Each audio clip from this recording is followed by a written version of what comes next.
Bateria, so first of all, it's nice to have you here. So how did you settle in Riga? How is life here? Is it so much different from what you've experienced before in your career, mostly in Spain? Yeah, first I just say thank you about this time. And I am very happy in Riga. It's little different. Little? The weather is a little different, like Spain or Brazil, but all things I liked. How about Riga as a city? Have you ever been here before? No, it's my first time here, and maybe I arrived here 10 days, and I can't see too much, but what I saw I liked.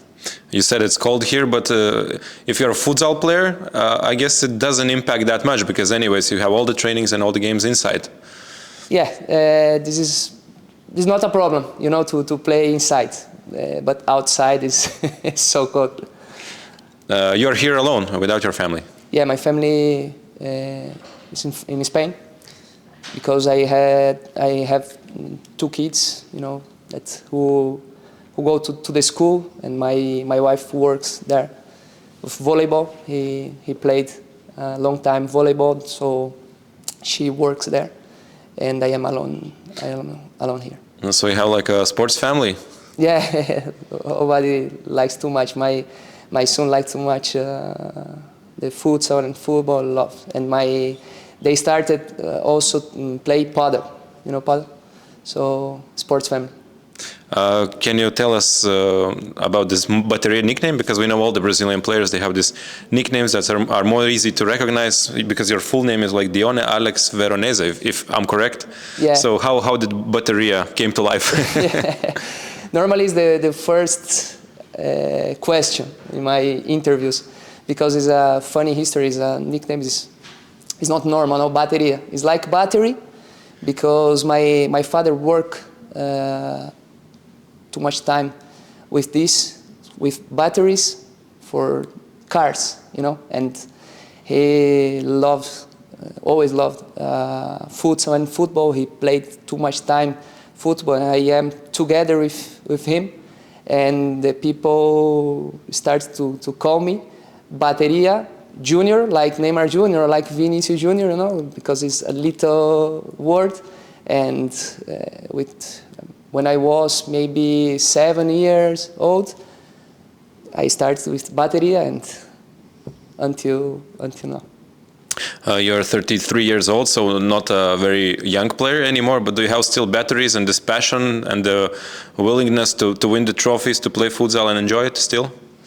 Yeah, I think I was lucky in my career because I started like a baby to play futsal. Like I said, when I was 6 years old, I started to play both futsal and big football.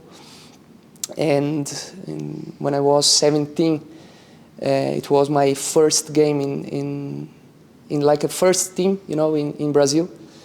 And after I came to Europe, young, 20 years old.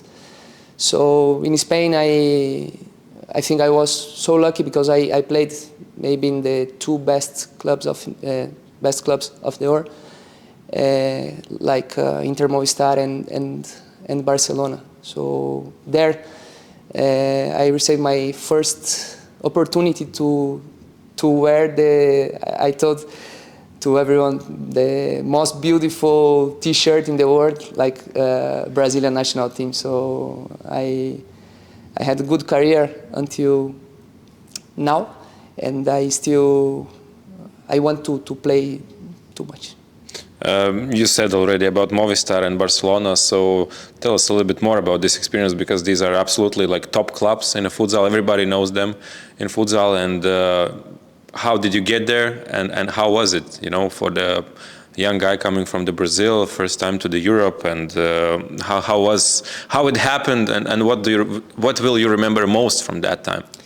Yeah, great time, I think, because I came there when I was 20 years old, I played maybe with the best players ever in futsal, like Luis Amado, the best goalkeeper, even Schumacher, and too much players, you know, amazing players. So I could, you know, get trophies, grow in my career, and after 3 years I received the opportunity to go to Barcelona. It was amazing playing in Barcelona, about the city, fans, club, and I grew too much in, you know, my career in this club. So amazing moments, amazing, great time I think.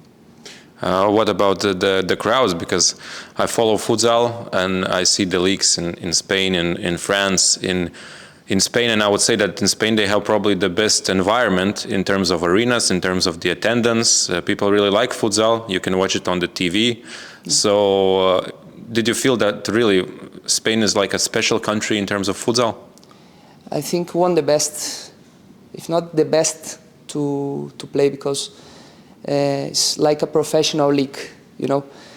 Maybe if you play in Barcelona, you score one weekend and you go out in a mall or in the street and people know you, you know. So I played there 10 years and I developed maybe my career there, and I'm so happy to have made this decision, you know, to play there, because I played beautiful arenas, you know, every weekend in a TV, you know, so special country to play. Before this interviews, I watched plenty of moments with you on YouTube, and there are some really spectacular goals, especially this one where you just chip the goalkeeper in a full arena. This is the best goal that you ever scored, like an official game? Yeah, my special goal. And everyone asked me, how you did this? So how did you do this? I don't know. I don't think about this. I just come to the ball and I did this. I don't know how, but the best goal of my career, of course. Are you ready to do something similar in Latvia, if the opportunity comes? Yeah, I will try. Talking about Spain, we mentioned already the top clubs you've played for, but also the Brazil national team, which is really amazing achievement. You played in the Brazilian national team, and there are like millions of young players who wants to play in Brazil. Doesn't matter the big football, the futsal, everybody wants, and only the best players really can get this chance. And you've went even for the World Cup with Brazil, so it was also one of the highlights of your career. What memories do you still have in your head from the representing Brazil, which is really, I mean, proud moment when fathers and mothers watch a kid playing for the national team. Usually they cry in Brazil. Yeah, it was not my, because like you said, no, all young players dream to play in national team, no, in Brazil national team. So good memories.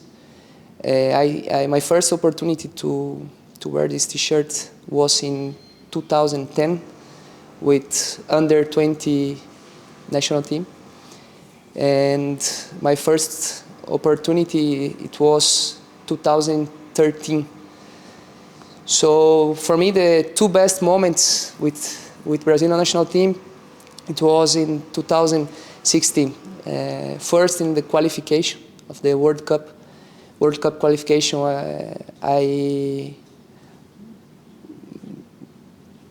maybe my best moment, because I was the best scorer in this qualification and MVP in this qualification also. So after 6 months, I was one of the 14 players that played with national team. You know, maybe we talk about 200 millions, you know, people in Brazil, and I am one of the 14 players who played World Cup. So it was my dream, and I could play. Do you remember this moment when you was informed that you are selected for this final squad, and how was your reaction? I mean, you really should remember this. I cried because it was my dream, you know, to represent my country, and I remember perfect because I was with my wife, and I saw the notice, and I cried.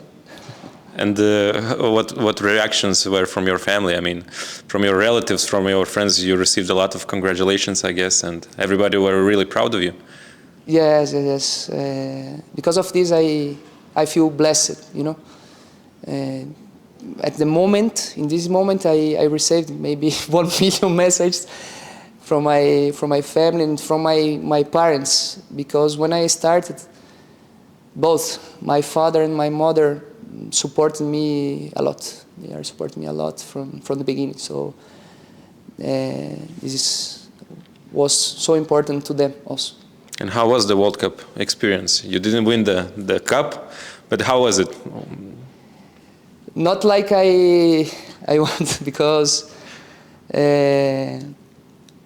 we go out maybe so early, but just play.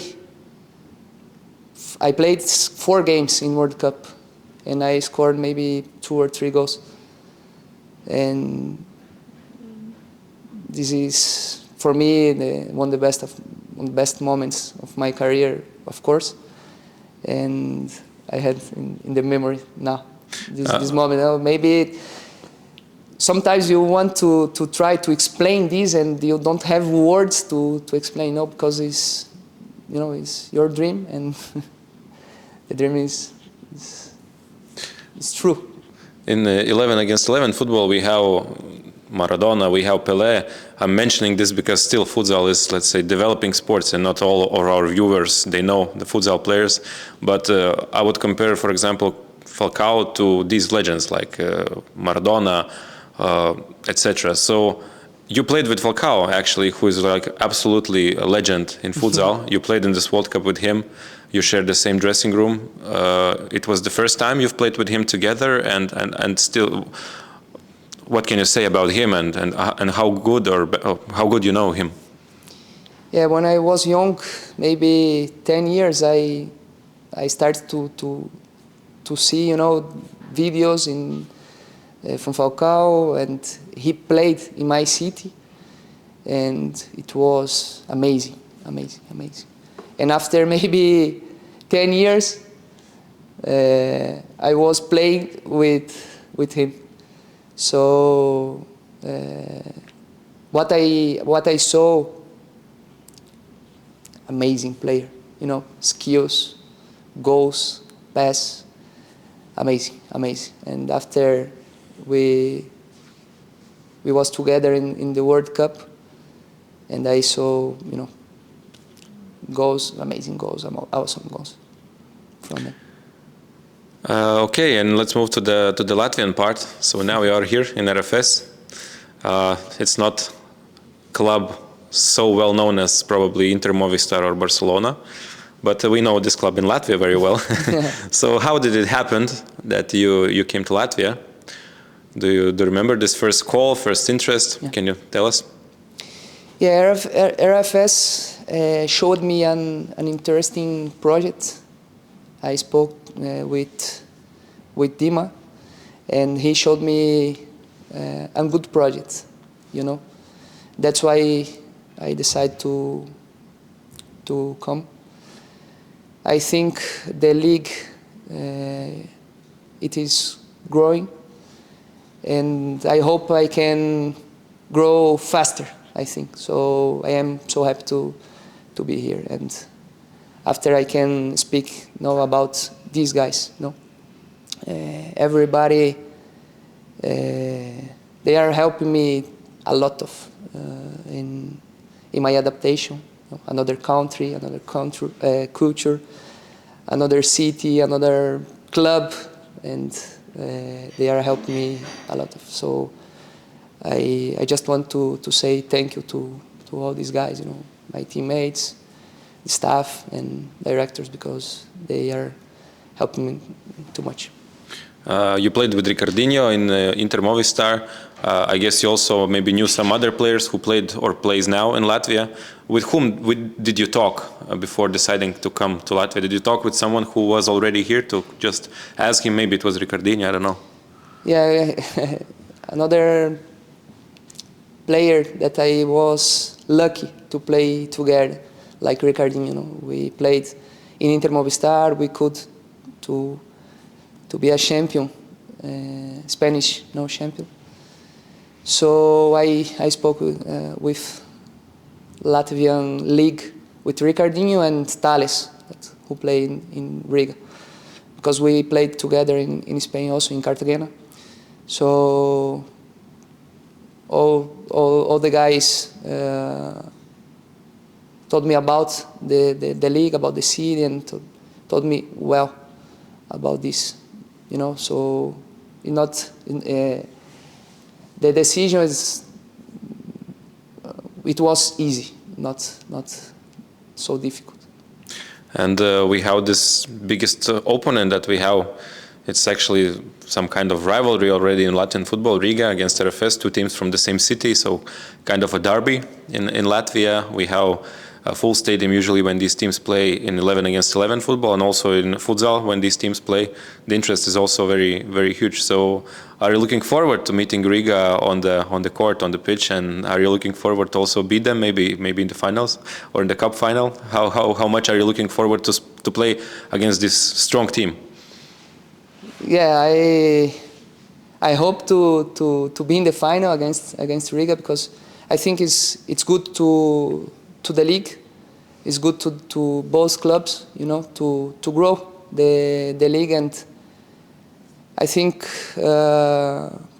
maybe the other clubs can see this, you know, to grow up the other clubs also, to put the league on top level. And my last question is about your socks. Can you explain me, because I saw you have like a Brazilian flag there, and so what is the story behind that? Yeah, no, I had an sponsor to the socks, and they asked me about, you know, you want something in the socks, and I told no, I love Brazil, you know, put the flag and B10. That maybe I played in 4 or 5 clubs with the number 10 and B10 and flag, Brazilian flag. Guys, if you like our content, like and subscribe.